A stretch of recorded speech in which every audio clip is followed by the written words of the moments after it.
June মাসের বেতন check sir. আসসালামু আলাইকুম, সবাইকে হোয়াইট নিউজ বিডির পক্ষ থেকে আমি স্বাগত জানাচ্ছি।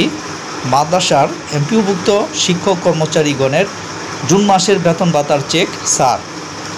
আজ এক সংবাদ বিজ্ঞপ্তির মাধ্যমে জানানো হয়েছে, মাদ্রাসা শিক্ষা অধিদপ্তরাধীন বেসরকারি শিক্ষা প্রতিষ্ঠানসমূহ মাদ্রাসা শিক্ষক কর্মচারীগণের জুন 2024 মাসের বেতন ভাতাদি ও সরকারি অংশের 4টি চেক অনুদান বণ্টনকারী অগ্রণী ও রূপালী ব্যাংক লিমিটেড প্রধান কার্যালয় এবং জনতা ও সোনালী ব্যাংক লিমিটেড স্থানীয় কার্যালয়ে 11/7/2024 খ্রিস্টাব্দ তারিখে হস্তান্তর করা হয়েছে, যার স্মারক নং এত তারিখ 11/7/2024।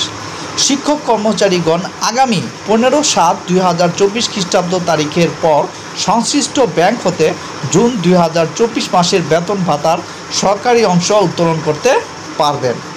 মোহাম্মদ আবুল বাশার, উপপরিচালক অর্থ, মাদ্রাসা শিক্ষা অধিদপ্তর, তার স্বাক্ষরে সংবাদ বিজ্ঞপ্তির মাধ্যমে জানানো হয়েছে।